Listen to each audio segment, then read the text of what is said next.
एक बात बताएं आपको, सुनिए गंगाराम जी, भागवत जी बता रही है, व्यक्ति को शत्रु बनाने नहीं पड़ते, व्यक्ति को शत्रु बनाने नहीं पड़ते, व्यक्ति के शत्रु स्वतः बन जाते हैं। जितना व्यक्ति आगे बढ़ता है ना, उतने शत्रु बढ़ते हैं, बढ़ने लग जाते हैं। और शत्रु जीवन में आने शुरू हो जाए, समझ लेना हम प्रोग्रेस में बढ़ रहे हैं।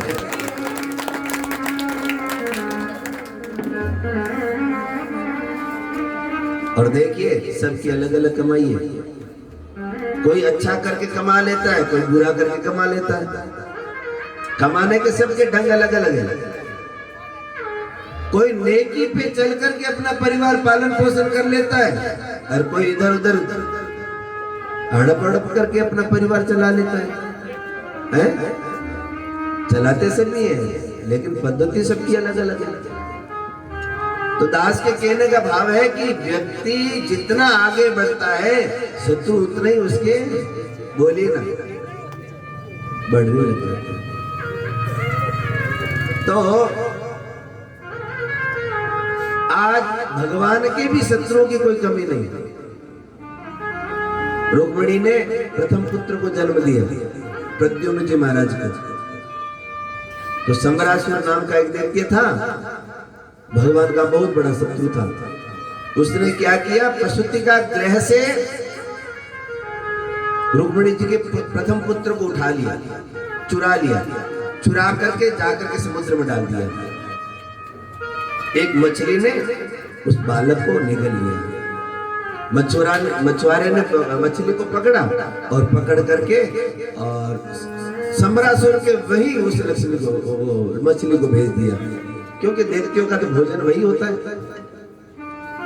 और वहां भोजन बनाने का काम करती थी जिसका नाम था विद्यावती। क्या नाम था? विद्यावती। उसने उस मछली के अंदर कुछ हलचल देखी और कहा, अरे ये हलचल किस चीज की?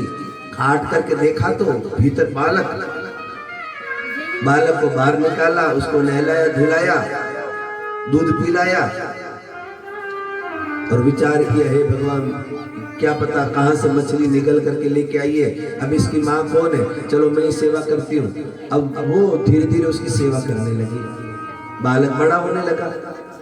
नारद जी ने एक बार आकर के उससे पूछा, विद्यावती, तो जिसकी सेवा कर रही है उसको तो जानती है कि नहीं? विद्यावती कहती है, मैंने तो मछली में से निकाला, मैं तो नहीं जानती कौन है। बोले, कोई दूसरा नहीं, ये तेरा खसम है, खसम, तेरा घरवाड़ा। ले विद्यावती स्वयं तो 35-40 वर्ष की और घरवाड़ा 2 दिन का। बड़ा भाग में चक्कर बड़ी बीड़ियां मिले भाई।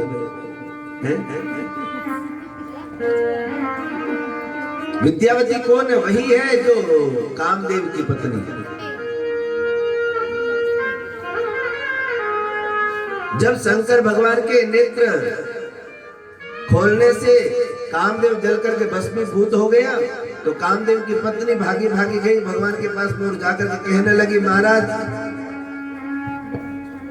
अब मैं कैसे रहूंगी बगैर पति? बोले, चिंता मत करो, संबरासुर के वहां जाकर के भोजन बनाने का काम शुरू कर दो, तुम्हारे पति तुम्हें वहीं मिलेंगे। और वही कामदेव आज रुक्मिणी के पुत्र बन करके प्रद्युम्न जी के महाराज के रूप में आए हैं, और विद्यावती आज अपने पति की सेवा करके पति को बड़ा कर रही है।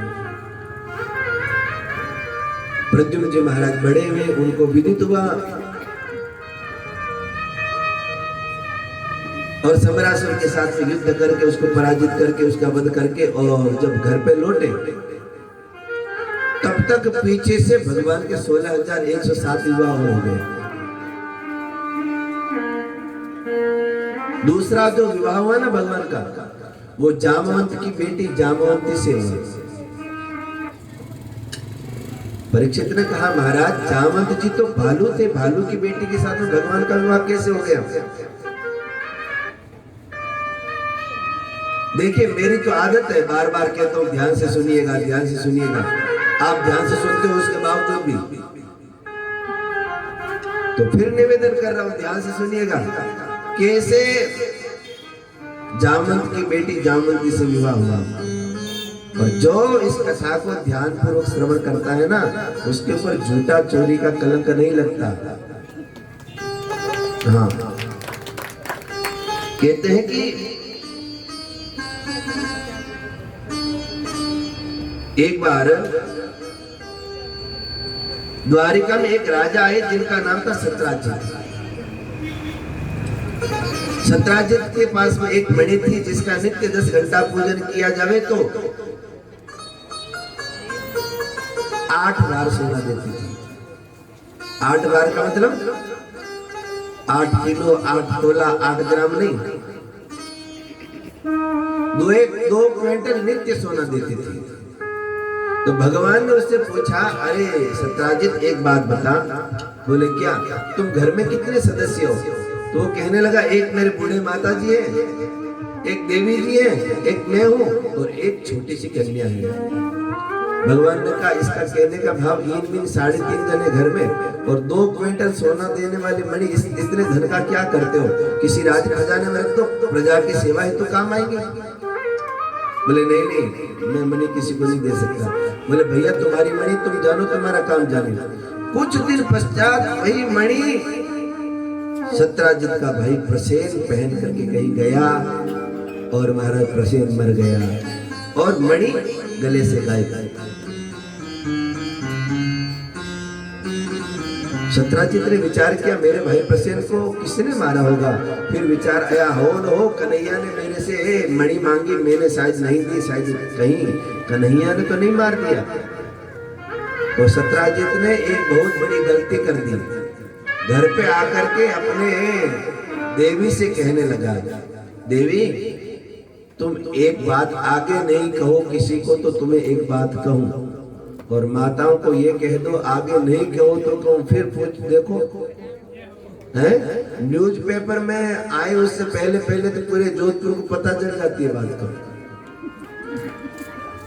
मेरा भाई है ना प्रसेन, ऐसे नहीं मरा, शायद कन्हैया ने मार दिया,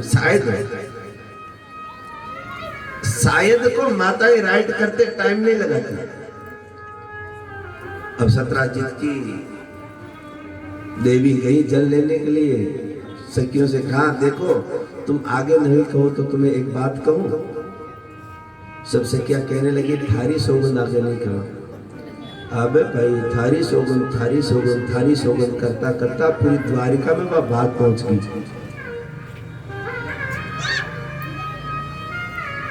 भगवान के कानों में जब ये बात पहुंची ना, भगवान ने कहा, हे भगवान ये झूठा चोरी का कलंक लग गया। गुरुदेव के पास में गए, गर्गाचार्य जी के पास में गर्गाचार्य जी से निवेदन किया, महाराज ये झूठा चोरी का कलंक कैसे कर्म से लगा?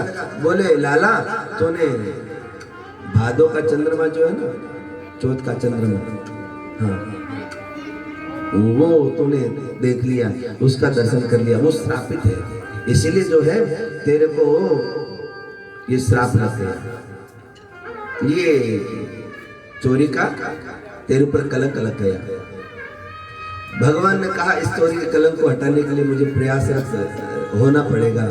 तो कुछ गणमान्य व्यक्तियों को साथ में लेकर के गए जहां प्रसेन मरा पड़ा था। अब प्रसेन जहां मरा पड़ा था उसके पास में सिंह के पद चिन्ह दिखाई दिए।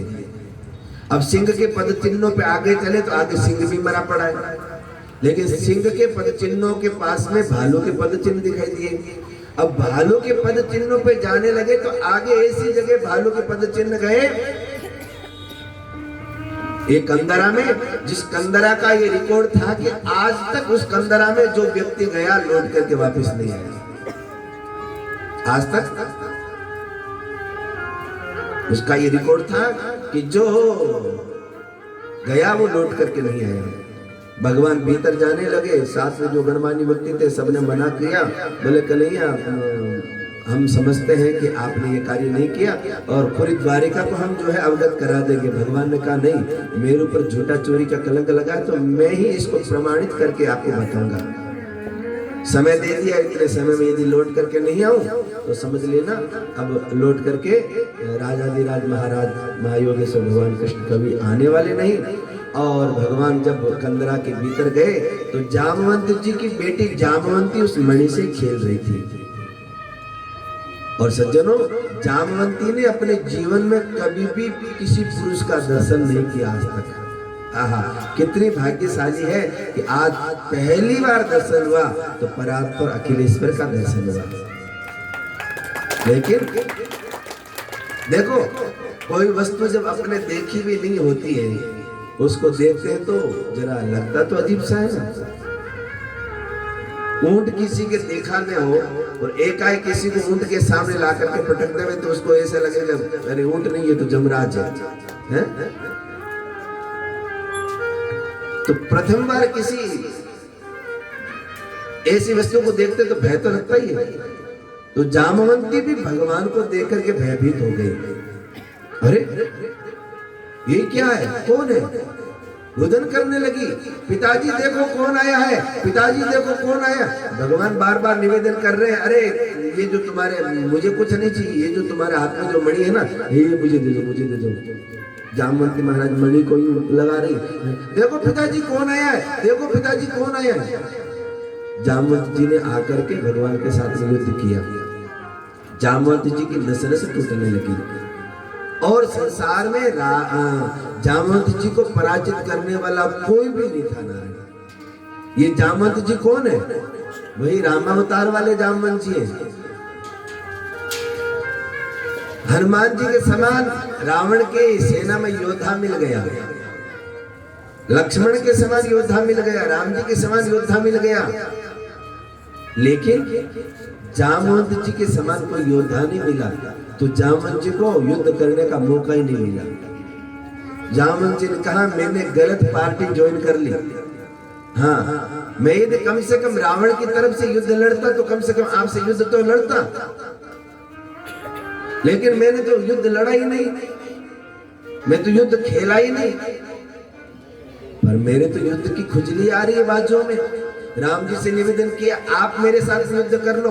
भगवान श्री राम ने कहा देखो मैं मर्यादा पुरुषोत्तम के रूप में हूँ और मर्यादा कतई आज्ञा नहीं देती स्वामी और सेवक का युद्ध हो, इसलिए इस जन्म में आपके संग में युद्ध नहीं कर सकता। इसके लिए आपको द्वापर युग का इंतजार करना पड़ेगा।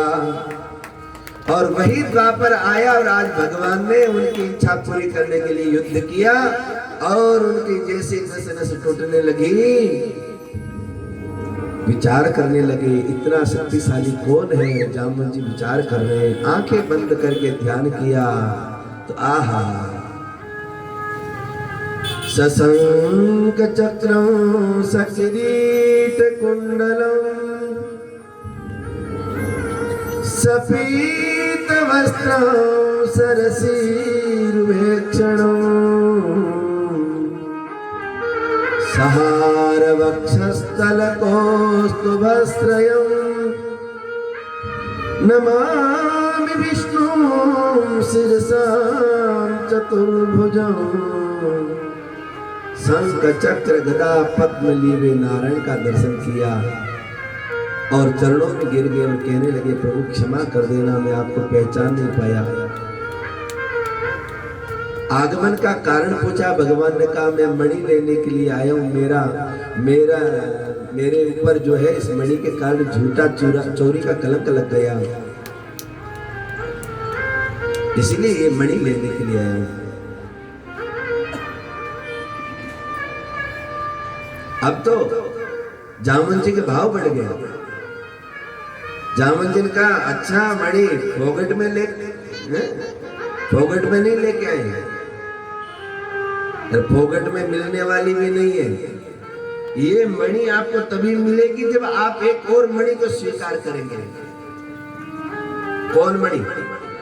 बोले मेरी जो पुत्री है ना जामवंती, उसके संग में आप विवाह करेंगे तो ही आपको ये मणि।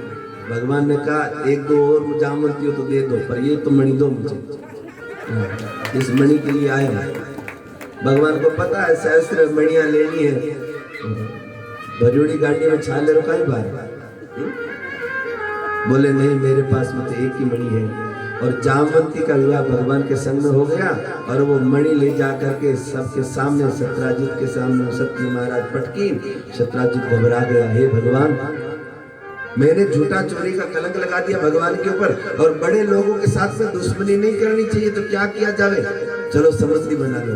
तो सत्राजित ने क्या किया, अपनी बेटी का विवाह भगवान के संग में कर दिया, सत्यभामा का।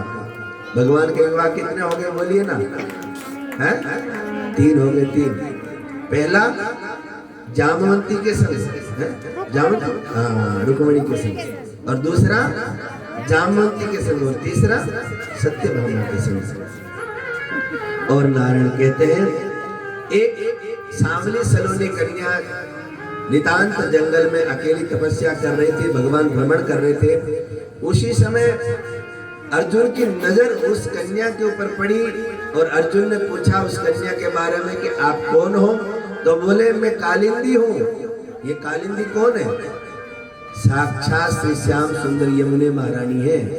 हाँ, यहाँ नितांत जंगल में बोले, मैं भगवान को पति के रूप में चाहती हूँ, इसीलिए तपस्या कर रही हूँ। अर्जुन ने कहा, आपकी तपस्या पूर्ण हुई। और अर्जुन ने कालिंदी का हाथ पकड़ करके भगवान के हाथ में दे दिया, पानी ग्रहण करवा दिया।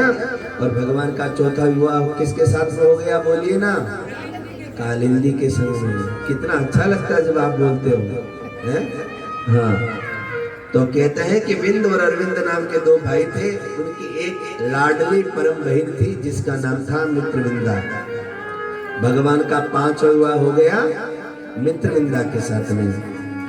एक नागनिजित राजा थे जिसके पास में 7 बैल थे, बड़े बुद्धिमान थे।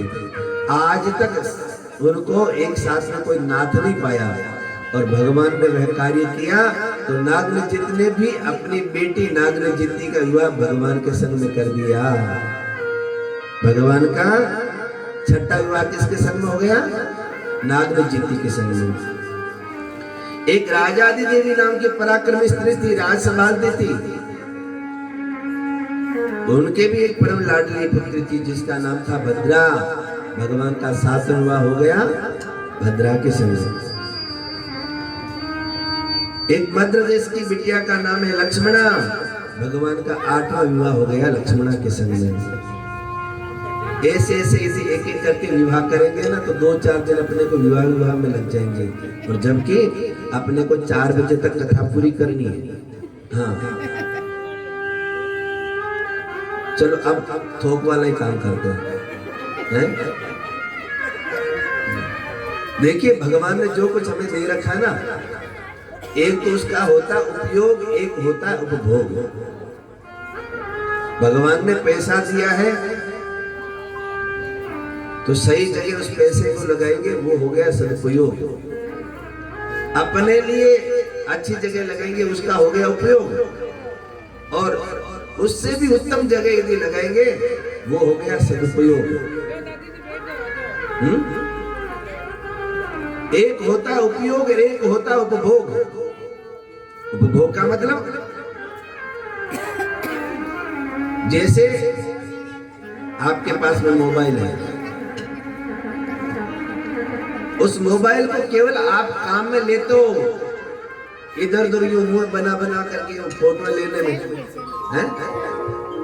और एक उस मोबाइल को काम में लेते हो, सुंदर सुंदर भजन सर्च करके भजनों को श्रवण करना, सुंदर सुंदर प्रवचनों को सर्च करके प्रवचन श्रवण करना है। यानी मुंह बना करके आलतू फालतू की फोटो ले तो वो हो गया, क्या हो गया बेटा? उपभोग। क्या हो गया? उपभोग। और सुंदर सुंदर उसमें से प्रवचन निकाल करके श्रवण किया, ये क्या हो गया बोलिए ना? उपयोग। तो भगवान ने कोई भी हमें वस्तु दी है, उसका उपयोग कीजिए, नहीं कि उसका उपभोग। हाँ। भौमासुर नाम का एक दैत्य था, उसको भगवान ने खूब सारा बल दिया, लेकिन उसने उस बल का उपभोग ही उपभोग किया, उपयोग नहीं किया। क्या करता?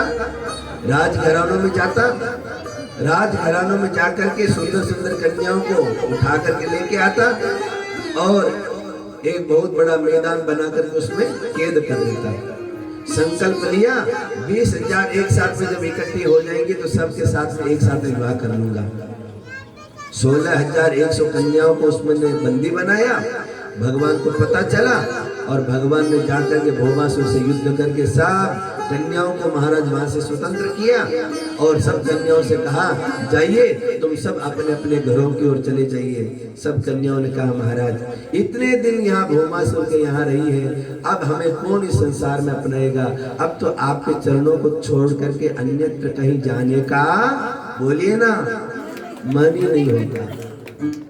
भगवान ने कहा चलो कोई नहीं, तो 16,100 कन्याओं को एक संग में भगवान ने वर्ण कर लिया और भगवान के पूरे विवाह कितने हो गए 16,108। एक भी देवी जी होती है ना, एक भी देवी जी होती है तो महाराज उनसे हाजी हाजी करते करते महाराज निकलना पड़ता है? विचार करिए 16,108 हो, 16,108 हो तो फिर क्या कहना। तो नारद जी ने विचार किया चलो सबके घर में थोड़ी थोड़ी मेरी आग लगाई हुई है, भगवान के परिवार में भी थोड़ा करके देख लूं। अब नारद जी पहुंचे रुक्मिणी के महल में तो रुक्मिणी चरण दबा रही है भगवान के। भगवान ने स्वागत किया, आओ नारद जी आओ, बड़े दिनों के बाद में आए। तो फिर सोचा अरे ये तो यहाँ बैठे, चलो दूसरी जगह जाते हैं। तो कहते हैं वही नारद जी महाराज सत्यभामा के वहां पहुंचे। सत्यभामा के वहां पहुंचे तो सत्यभामा दूध पिला रही है और वहां भी ऐसे भगवान कह रहे जैसे मानो अभी नारद जी को देखा ही नहीं। अरे नारद जी आप आइए ना आइए ना आइए ना। नारद जी पहुंच के मित्रविंदा के वहां भी मित्रविंदा सेवा कर रही है, नागनचिति भी सेवा कर रही है, भद्रा भी सेवा कर रही है। जहां गए वहां भगवान उपस्थित मिले। आखिर में नारद जी ने प्रणाम किया और कहा महाराज यहाँ मेरी दाल नहीं गलने वाली। पर एक बात बताएं, असल में गृहस्थ किसको कहते हैं? पति रूठे पत्नी मनाए, पत्नी रूठे और पति मनाए, यही तो गृहस्थी का आनंद है। और रूठना मनाना ये सब तो चलता रहता है? रूठना मनाना ये सब तो चलता रहता है। अब जितनी भी रानियां ना भगवान की सब कभी न कभी रूठ जाते, भगवान मना लेते हैं। लेकिन रुक्मिणी आज तक भगवान से रूठी नहीं। रुक्मिणी जो थी आज तक भगवान से रूठी नहीं। तो भगवान का मन किया, भगवान ने कहा रुक्मिणी बोलती है तो बड़ा अच्छा लगता है, रुक्मिणी हंसती है तो बड़ा अच्छा लगता है, रुक्मिणी सेवा करती है तो बड़ा अच्छा लगता है, रुक्मिणी चलती है तो बड़ा अच्छा लगता है, लेकिन रुक्मिणी रूठी हुई कैसी लगती है ये आज तक नहीं देखा। तो भगवान ने कहा चलो आज रुक्मिणी को रूठा हुआ देखते हैं। तो उसी समय महाराज कहते हैं भगवान मुंह में फुला करके बैठ गए। रुक्मिणी ने खूब प्रार्थना की, प्रभु क्या हमसे कोई अपराध बन गया, कोई गलती हो गई? तो बोले बस कुछ नहीं। न बोलिए ना प्रभु क्या हो गया, हमसे कोई अपराध बन गया तो बताइए ना। बोले नहीं कुछ नहीं।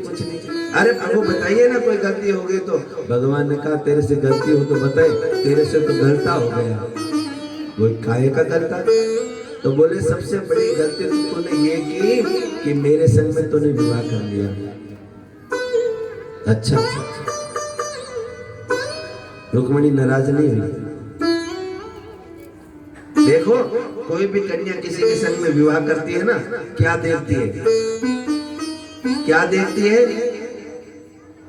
कन्या देखती है कि जिसके साथ में मेरा विवाह हो ना, जिसके साथ में मेरा विवाह हो वो हो शक्तिशाली है।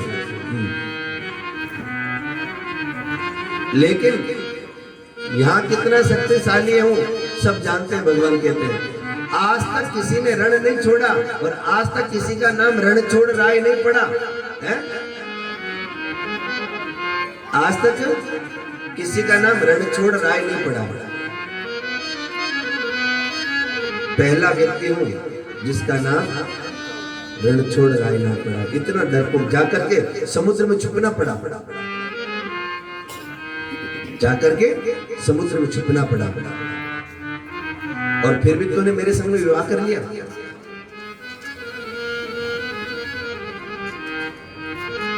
तो कोई भी कन्या, दूसरी बात, कोई भी कन्या किसी के साथ विवाह करती है ना, तो विचार करती है कि इसके माता पिता कौन है, पता लगाना चाहिए, है ना। लेकिन यहाँ तो मेरे माता पिता का भी कोई पता नहीं। कोई कहता वसुदेव देवकी का है, कोई कहता नंद बाबा यशोदा का है। अभी तक ये भी कंफर्म नहीं हुआ किसका क्या हुआ है। और भगवान ने कहा रुक्मिणी से, तुम्हें पता नहीं है, जब मैं विवाह करके पहली बार ससुराल गया था तो कुंदनपुर की नारियों ने क्या क्या गालियां गाई थी, है? पता है भगवान को क्या गाली गई? भगवान को गाली गई, मुकुट धरी सांवरे रे, काना दुई बापन के जाम। अब देखो, किसी को ये कहो कि तुम्हारे दो बाप है तो बुरा नहीं लगेगा। भगवान को गाली गाई, मुकुट धरी सांवरे रे, काना दुई बापन के जाम। मैंने सुना तुम्हारे दो बाप है।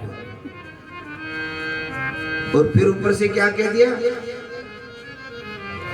गोरे वसुदेव देव की रे लाला, गोरे बलराम। वसुदेव गोरे, देवकी गोरी, नंद बाबा गोरे, यशोदा गोरी। तू कारो काते भयो रे काना, तू काला कहां से हो गया? कहीं तेरा तीसरा बाप तो नहीं है? ऐसी ऐसी ठाकुर जी को गालियां गई नारायण। तो भगवान ने कहा कि कोई भी कन्या जब विवाह करती है तो पहले ये निश्चित करती है कि इनके माता पिता कौन है। तो मेरे माता पिता का भी अभी तक निश्चित नहीं हुआ और तूने मेरे संग विवाह कर लिया। फिर भी रुक्मिणी नाराज नहीं हुई।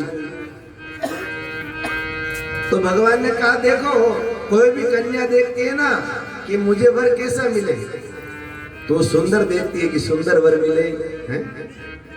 लेकिन यहाँ काड़ों की गिनती जहां प्रारंभ होती है मुझसे प्रारंभ होती है। फिर भी तूने विवाह कर लिया। अब जितना कहना था उतना कह दिया, लेकिन फिर भी नाराज नहीं हुए रुक्मिणी जी। आखिर में तो भगवान ने ऐसी बात कह दी। भगवान ने कहा आज भगवान के 10 पुत्र हो गए रुक्मिणी जी के द्वारा। पता है क्या कहा? बोले रुक्मिणी अभी भी कुछ नहीं बिगड़ा, तो चाहे तो शिशुपाल के पीछे जा सकती है। आजकल वाली रुक्मिणी होती ना तो अकल ठिकाने लगा देती। अच्छा 10 संतान हो गई, आज ये बात कह रहे हो। लेकिन रुक्मिणी नाराज नहीं हुई नारायण। रुक्मिणी मूर्छित हो गई। अब जैसे ही मूर्छित होकर के रुक्मिणी गिरने लगी, उसी समय भगवान ने 4 भुजा धारण कर ली और 2 हाथों से रुक्मिणी को उठा लिया और एक हाथ से रुक्मिणी की चोटी खोल रहे हैं और चोटी खोल करके एक हाथ से रुक्मिणी के बाल सहला रहे हैं और एक हाथ से पंखा झेल रहे हैं। और भगवान कह रहे रुक्मिणी से, अरे रुक्मिणी मैंने तो सोचा कि तू नाराज होते समय कैसी लगती होगी, लेकिन तू तो नाराज हुई नहीं, तो मूर्छित ही हो गई। कुछ समय पश्चात रुक्मिणी की महाराज मूर्छा हुई और रुक्मिणी ने क्या जवाब दिए नारायण, सब जवाब सुनने योग्य है। रुक्मिणी ने कहा प्रभु आपने जो भी कहा ना सब नितांत सत्य कहा, नितांत सत्य कहा। आपने कहा मैं कहा आप, ये भी सही बात है महाराज। कहाँ प्रकृति से परे आप परात्पर कलेश्वर, कहाँ प्रकृति में एक महाराज फंसी हुई वो एक नारी है, रुक्मिणी कह रही है नारी। कहाँ प्रकृति से अबध एक नारी और कहाँ प्रकृति से परे आप पुराण पुरुषोत्तम। वो तो आपकी कृपा है कि आपने इस दासी को अपनाया। फिर आपने कहा कि मैं डर करके जाकर के समुद्र में छुप गया, तो ये भी बात नितांत सत्य है प्रभु। आप तो प्रत्येक मानव के हृदय रूपी समुद्र में वास करते हैं। और तीसरी बात आपने कही, मेरे माता पिता का कोई अता पता नहीं। तो प्रभु आप ही तो सबके माता पिता हो, फिर आपके माता पिता का कहाँ अता पता होगा? त्वमेव माता च पिता त्वमेव बंधु च सखा त्वमेव। और फिर आपने कहा काला हो। रुक्मिणी ने कहा प्रभु काले हो तो इतने मतवाले हो, यदि गोरे हो जाते तो क्या होता? एक ब्रजवासी कहता है, यदि नंद लला तुम हो तलली। वो तो शुक्र है भगवान आपका कि आप लाला बनकर के आगे, कहीं लाली बनकर के आ जाते तो। यदि नंद लला तुम हो तलली, तो गले कट जात करोड़न के। आपको चाहने वालों के तो करोड़ों करोड़ों के गले कट जाते नारायण। वो तो शुक्र है आप लाला बन करके आ गए। ऐसे ऐसे महाराज वचनों को श्रवण करके भगवान गदगद हो गए। और आपने कहा कि मेरे तो अगल बगल डोलने वाले सब गरीब लोग हैं जो भगवान का गुणगान करते हैं।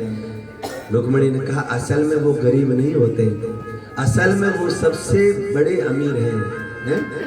कबीरा सब जगह निर्धना धनवंता नहीं कोई, धनवंता नहीं जानिए जाते राम नाम धन होई। असल में जिसके पास में राम नाम रूपी धन है वही धनवान है। धन को देखते तो सुदामा से मित्रता करते भगवान। बोलिए ना। यहाँ में सुदामा चरित्र को जरा संक्षिप्त में लूंगा। अभी 10 मिनट में अपने को भागवत जी को विराम देना है, क्योंकि सायंकाल में मायरा भी पूरा करना है? कभी मौका मिलेगा तो, और नहीं तो महाराज आपको लगे कि हाँ महाराज जी से हमें सुनना है पूरा सुदामा चरित्र, तो YouTube के द्वारा सुन लीजिएगा। गुड़िया से, हमारी गुड़िया से ले लेना वो चैनल की लिंक, और उसमें से आनंद पूरी कथा जो है वो सुनना आराम से बैठ करके। अभी थोड़ा संक्षिप्त में लेकर के चल रहे थे। तो सुदामा के पास में कौन सा धन था? सुबह की रोटी बन जाती, सायंकाल का भोजन बनेगा कि नहीं बनेगा इसकी कोई गारंटी नहीं। बारिश के समय में महाराज ऊपर से जल आता सो आता, पड़ोसियों का जल और आ जाता, लेकिन इसके बावजूद उन्होंने कभी भजन नहीं छोड़ा।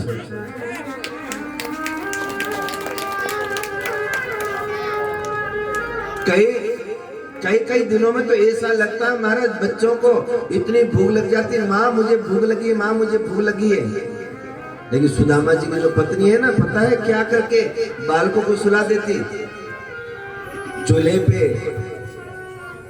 बर्तन रख देती, बर्तन में पानी डाल करके उसमें कंकर डाल देती, कंकर डाल करके कंकरों को हिलाती और कहती बेटा बस भोजन बन रहा है। और एक बच्चे को महाराज गोद में लेकर के गोद हिलाती रहती और महाराज वो पानी हिलाती रहती।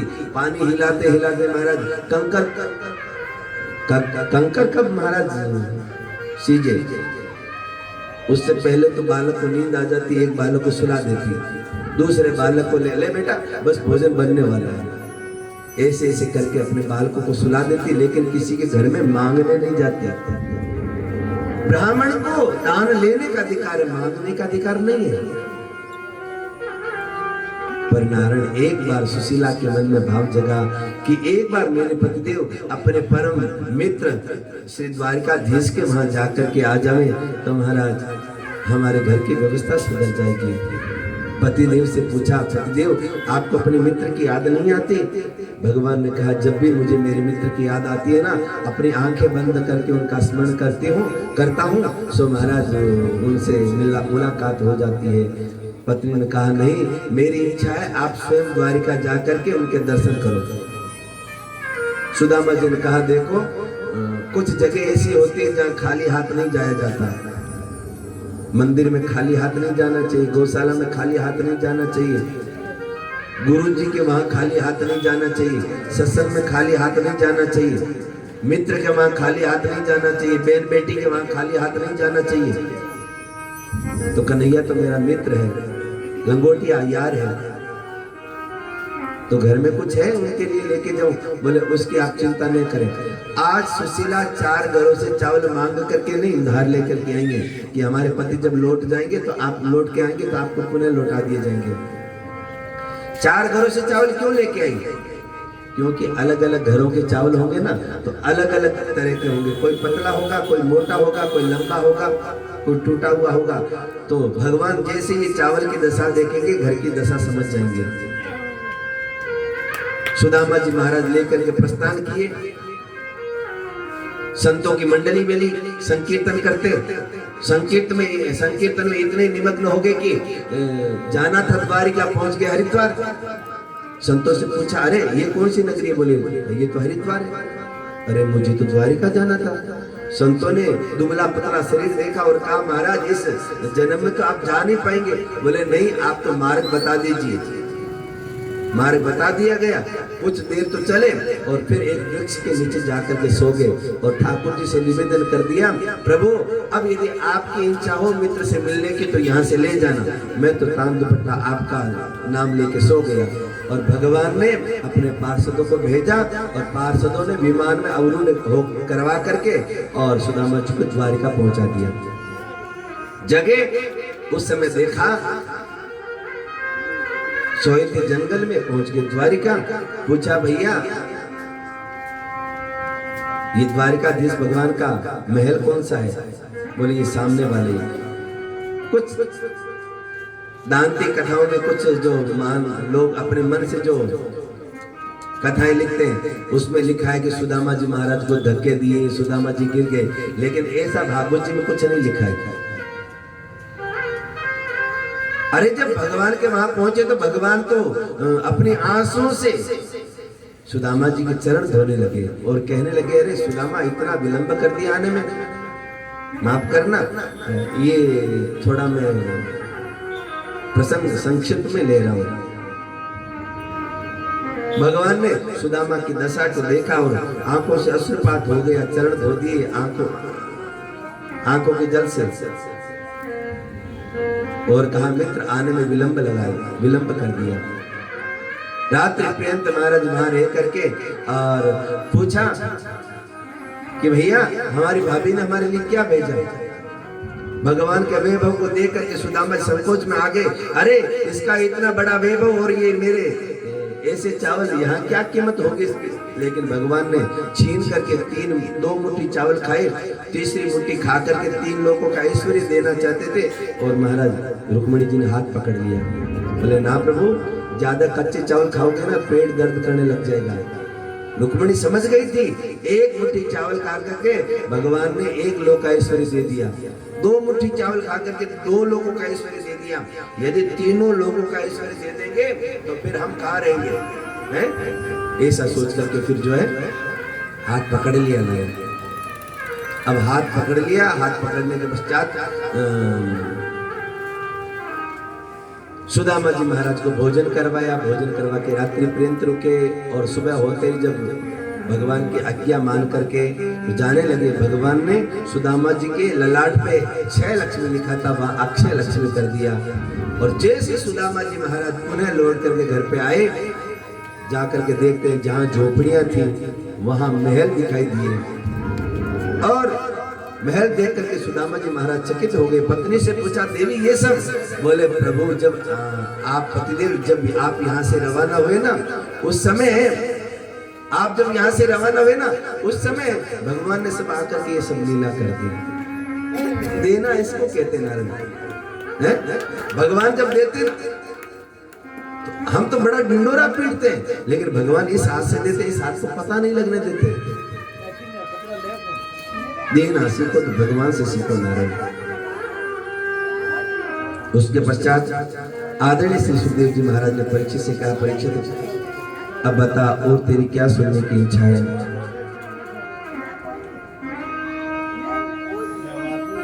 तो बोले प्रभु अब आप मुझे वो कथा सुनाइए जिससे पूरा यदुवंश नष्ट हो गया। उसका कारण क्या था? बोले समय समय पे भगवान अपने प्रियजनों को उपदेश करते थे कि देखो भैया, गौ माता का सम्मान करो, ब्राह्मणों का सम्मान करो, साधु संतों का सम्मान करो। तो भगवान के प्रियजन विचार करने लगे कि भगवान इतना संतों के बारे में कहते हैं, चलो संतों की परीक्षा लेकर के देखते हैं। तो परीक्षा लेनी चाहिए। जब परीक्षा लेनी चाहिए तो जो भगवान के पुत्र थे ना सांब के ऊपर, पेट के ऊपर कपड़े बांध करके और संतों के पास में ले गए, स्त्री के वस्त्र पहना करके, और संतों से पूछा कि ये हमारे घर की बहू है, ये बोलने में जरा संकोच कर रही है, ये पूछना चाहती है कि मेरे घर में बालक है कि बालिका। संतों ने ध्यान लगा करके देखा, अरे ये तो भगवान के बेटे पोते हैं और हमसे मजाक करने के लिए, हमारी परीक्षा लेने के लिए आए। संतों ने श्राप दे दिया, बोले न इसके बेटा होगा न इसके बेटी होगी, इसके होगा लोहे का मूसड़, जिससे पूरा तुम्हारा यदुवंश नष्ट हो जाएगा। पेट से कपड़े खोले गए और देखा तो महाराज लोहे का मूसड़ देखा और घबरा गए। अब उस मूसड़ का चूर्ण बनाया गया, घिस करके समुद्र में डाला, जिससे महाराज एरन नाव की घास उत्पन्न हो गई। उस एरन नाव की घास से सारे यदुवंश से लड़ झगड़ करके और महाराज मर गए। एक छोटा टुकड़ा बचा था लोहे का, मछली ने निगल लिया और एक बहेलिये ने उस मछली को काट करके उसमें से जो टुकड़ा निकाल करके अपने बाण के आगे रख लिया। इसीलिए आदरणीय श्री सुखदेव जी महाराज कहते हैं परीक्षा से परीक्षित, विवेक रखो जीवन में, और ये विवेक सत्संग के बिना सुलभ नहीं है, और ये विवेक गुरु की कृपा के बिना सुलभ नहीं है। इसीलिए जीवन में गुरु बनाना चाहिए। देखिए गुरु 3 प्रकार के होते हैं। एक तो होते हैं अपने कुल के गुरु, और एक होते हैं सदगुरु जो अपने को दीक्षा देते हैं, नाम दीक्षा, जो नाम रटते रटते हम भगवान के पद को प्राप्त कर जाते हैं। और एक तो होते हैं शिक्षा गुरु। कुल के गुरु परंपरागत बदलते रहते हैं, और दीक्षा गुरु जीवन में एक ही बनाया जाता है। शरीर का नाम दीक्षा में गुरु नहीं है, जो उन्होंने जो मंत्र दिया है ना आपका, बस वही गुरु है। उस मंत्र को जाप करके आप इस भवसागर को पार कर सकते हो। ऐसा नहीं भाई गुरु जी के पर चलो आप दूसरा गुरु जी बना लो, नहीं। पर हाँ, शिक्षा गुरु आप अनेक बना सकते हैं। शिक्षा गुरु आप अनेक बना सकते हैं। जैसे दत्तात्रेय जी महाराज ने अपने जीवन में 24 गुरु बनाए शिक्षा गुरु। पृथ्वी को गुरु बना करके सहनशीलता सीखी। दूसरा गुरु बनाया आकाश को। आकाश के आदि का अंत का पता नहीं, वैसे परमात्मा के आदि और अंत का कोई पता नहीं। जल को गुरु बना करके शीतलता सीखी। अग्नि को गुरु बना करके सीखा कि संत को जैसा प्रसाद मिल जाए भगवान का प्रसाद समझ करके पा लेना चाहिए। जैसे अग्नि में कोई कुछ भी डालते हैं तो अग्नि स्वाहाकार कर लेती है। चंद्रमा को गुरु बना करके शिक्षा ली। छोटा और बड़ा होना ये चंद्रमा की कलाएं होती है, छोटी बड़ी, चंद्रमा नहीं। वैसे ही छोटा मोटा होना ये शरीर का धर्म है, आत्मा का धर्म नहीं। सूर्य का गुरु बना करके शिक्षा ली कि जैसे सूर्य सब जगह एक जैसा तपता है, वैसे सबको एक दृष्टि से देखो। कबूतर को गुरु बनाया, अजगर को गुरु बनाया, सागर को गुरु बनाया, पतंगा को गुरु बनाया, भंवरे को गुरु बनाया, मधुमक्खी को गुरु बनाया, मछली को गुरु बनाया, हिरण को गुरु बनाया। यदु महाराज ने यहाँ तक एक वेश्या को भी गुरु बनाया। अरे निकृष्ट से निकृष्ट प्राणी से भी आप शिक्षा ले सकते हो। सज्जन व्यक्ति हो जाना, सज्जन व्यक्ति, ध्यान से सुनिएगा ना। सज्जन व्यक्ति जो होता है वो दुर्जन में भी कोई ना कोई गुण देख लेता है, और जो दुर्जन व्यक्ति होता है ना वो सज्जन में भी कोई ना कोई दुर्गुण देख ही लेता है। हाँ। दत्तात्रेय जी महाराज ने देखा एक वैश्या जो सुबह से लेकर के सायंकाल जो कभी आने वाला नहीं है उसका इंतजार करते करते सायंकाल कर देती। यदु महाराज ने विचार किया यदि इतना इंतजार वो प्यारे प्रभु का करते तो आज उसको भगवत प्राप्ति हो जाती। कुकर पक्षी को गुरु बनाया, बालक को गुरु बनाया, सर्प को गुरु बनाया, भृंगी को गुरु बनाया, हाथी को गुरु बनाया, लोहार को गुरु बनाया, अंतिम में अपने शरीर को गुरु बनाया। फिर कहा महाराज यदुवंशियों में तो भगवान श्री कृष्ण भी आते थे, फिर भगवान कृष्ण कैसे रह गए? बोले सुनो, वो जो एक टुकड़ा बचा था ना लोहे का, एक दिन भगवान कृष्ण श्री जो है प्रवाह क्षेत्र में एक पीपल के वृक्ष के नीचे अपने जंघा के ऊपर पांव रख करके बैठे थे। भगवान के पांव में एक हीरा चमक रहा था। एक बहेली ने विचार किया कि ये शायद मुझे लगता है ये हिरण की आंख चमक रही है। हिरण की आंख समझ करके बाण मारा और जाकर के भगवान के चरणों में लगा और सोचा चल करके हिरण को पकड़ लूं। आगे जाकर के देखा तो हिरण नहीं, भगवान के चरण है। क्षमा कर मांगने लगा और कहने लगा महाराज मुझे क्षमा कर दीजिए, मैं आपको पहचान नहीं पाया, मैंने सोचा हिरण है। तो भगवान ने कहा अरे भले आदमी, कम से कम तूने सामने से तो बाण मारा, देखो कर्म किया हुआ। भगवान कहते मैं स्वयं ही उस कर्म को भोगता हूँ। मैंने तेरे को छुप करके बाण मारा, तूने कम से कम महाराज सामने आकर के तो बाण मारा। ये बहेलिया कौन था? है? बोलिए ना, बाली है? ऐसे करके भगवान गोलोक धाम चले गए। और फिर द्वादश स्कंद में कलयुग के गुणों का और दुर्गुणों का विवेचन किया। बोले कलयुग में बड़े दुर्गुण हैं। जब घोर कलयुग आ जाएगा ना तो गौ माता का आकार बिल्कुल बकरियों के समान हो जाएगा। लोग बात करेंगे गौ माता के दूध हुआ करता था, लोग बात करेंगे दही हुआ करता था, घी हुआ करता था। आप हम सब तो बड़े भाग्यशाली है महाराज।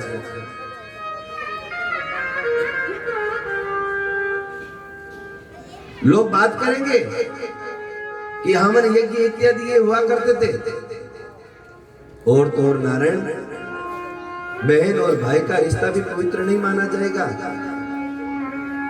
जब घोर कलयुग आ जाएगा तो नारायण यहाँ तक माँ और पुत्र का भी रिश्ता पवित्र नहीं माना जाएगा। ऐसे दुर्गुणों को सुन करके और राजा परीक्षित कंपायमान हो गया। बोले महाराज कलयुग से बचने के लिए क्या करना चाहिए? बोले कलयुग से बचने के लिए हरिश्चित्तम समाश्रय, अपने चित्त को हरि के चरणों में लगाना चाहिए, यही साधन है। सोनकादि ऋषियों ने सूजी महाराज से पूछा कि इतने ही दुर्गुण यदि कलयुग में है तो राजा परीक्षित ने कलयुग को छोड़ क्यों दिया, मार क्यों नहीं दिया उस समय? तो बोले अभी बताया ना, सज्जन व्यक्ति जो होते हैं ना वो दुर्जन में भी कोई न कोई गुण देख लेते हैं। सज्जन व्यक्ति दुर्जन में भी कोई न कोई गुण देख लेते हैं। तो राजा परीक्षित ने कलयुग में भी एक बहुत बड़ा गुण देख लिया। क्या? सतयुग त्रेता द्वापर युग में जो एक पांव पे खड़े रह करके हजारों वर्ष तक जो हम तपस्या करते थे, उसका फल कलयुग में केवल राम कहने मात्र से मिल जाता है। कलयुग केवल नाम आधारा, कलयुग केवल नाम आधारा, कलयुग केवल नाम आधारा, कलयुग केवल नाम आधारा। सुमिर सुमिर नर उतर पारा, सुमिर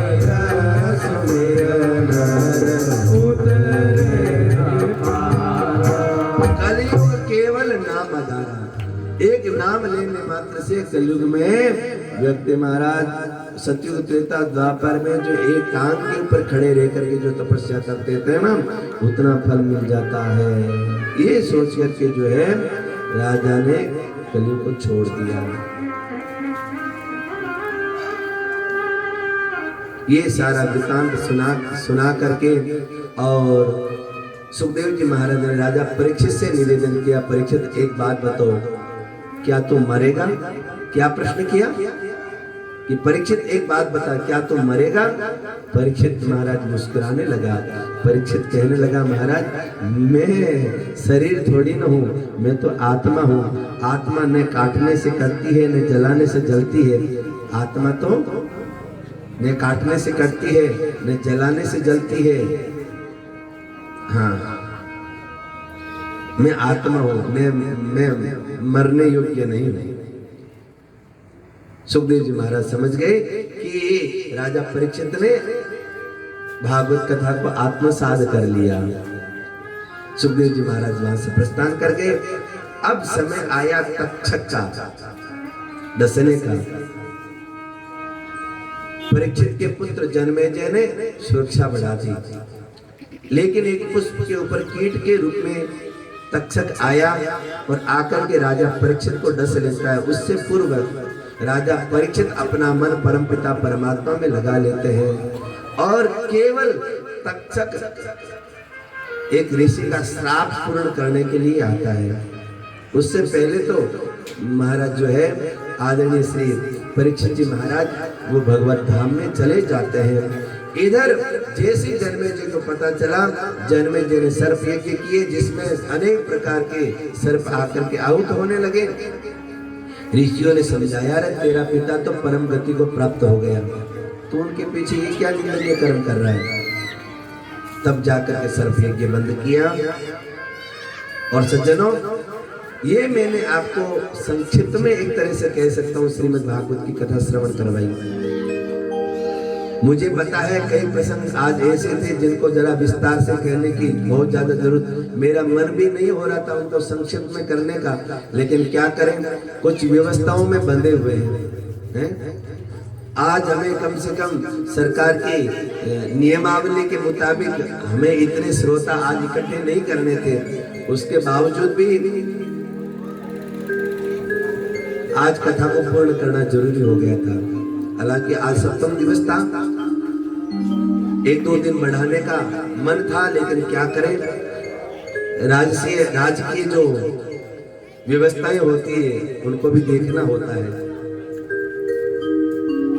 लेकिन आपने बड़े ध्यानपूर्वक इस कथा का श्रवण किया। देखिए, बहने वालों में जैसे गंगा श्रेष्ठ है, देवताओं में अच्युत श्री कृष्ण श्रेष्ठ है, वैसे ही वैष्णवों में भगवान शंकर श्रेष्ठ है, पुराणों में श्रीमद् भागवत श्रेष्ठ है, क्षेत्रों में काशी क्षेत्र श्रेष्ठ है, वैसे ही पुराणों में श्रीमद् भागवत सबसे श्रेष्ठ है। अंत में जिनका नाम संकीर्तन सभी पापों को नाश करता है, जिनके किए गए प्रणाम सभी दुखों को शांत करते हैं, उन परमात्मा को, श्री हरि को हम प्रणाम करते हैं, बार बार वंदन करते हैं। आइए एक अंतिम श्लोक जिसको पहले मैं बोलूंगा, उसके पश्चात आप सभी को मेरे पीछे पीछे बोलेंगे, जिससे आपको संपूर्ण श्रीमद् भागवत का फल मिल जाएगा। तो बड़े भाव के साथ में बोलेंगे मेरे संग में, बोलिए, नाम संकीर्तनम यस्य सर्व पाप प्रणाशनम प्रणामो दुख समना त्वं नमामि हरिं परम। नाम संकीर्तनम यस्य सर्व पाप प्रणाशनम प्रणामो दुख समना तं नमामि हरिं परम। श्री हरये नमः, श्री हरये नमः। भागवत भगवान की, श्री वेद व्यास जी महाराज की, श्री सुखदेव जी महाराज की, श्री परीक्षित जी महाराज की, जगत वंदनिया पूज्या गौ माता की। एक बार सभी कोई अपने दोनों हाथ खड़े करके भगवान की शरणागति ग्रहण करेंगे और सभी मेरे संग में बोलेंगे हरे कृष्णा कृष्ण कृष्ण हरे हरे, हरे राम राम राम हरे हरे, हरे कृष्ण कृष्ण कृष्ण हरे हरे, हरे राम राम राम हरे हरे। सबको जय श्री कृष्ण, राधे राधे।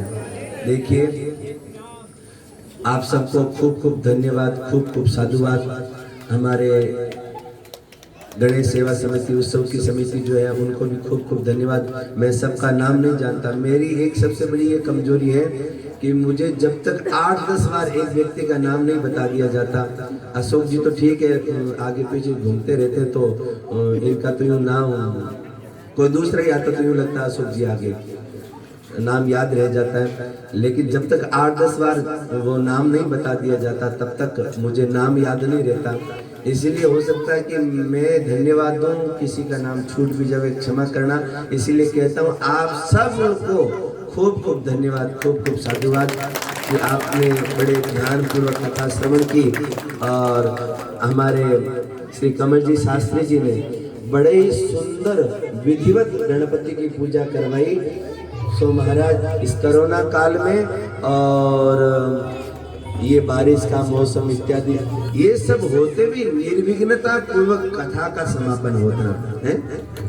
तो ये हमारे शास्त्री जी की कृपा है। और एक बात बताऊं आपको, पंछी कब उड़ता है? पंछी के पंख काट दिए जाते हैं तो क्या पंछी उड़ पाता है? बोलिए ना। हाँ, मैं तो पंछी उड़ा रहा, मेरे पंख तो ये है। और समय समय पा करके महाराज बड़ा सुंदर हमारे प्रदीप जी, हमारे लोकेश बाबू और हमारा श्याम बड़े सुंदर महाराज तरीके से उन्होंने अपनी अपनी प्रस्तुति दी और इनको खूब खूब धन्यवाद। और सबसे बड़ा धन्यवाद हमारे झाला जो साउंड है ना, महाराज नानी बाई का मायरा करना और भागवत जी की कथा करना है। तो इतना सुंदर इन्होंने महाराज साउंड की सेटिंग की। और हम तो गंगाराम जी से कह दिया, बोले संस्था की कथा हो चाहे हमारी कोई भी जोधपुर साइड में कोई कथा हो, हमें पता नहीं है, झाला साउंड वालों को आप कहोगे कि महाराज जी की कथा है और आपको साउंड लगाना है।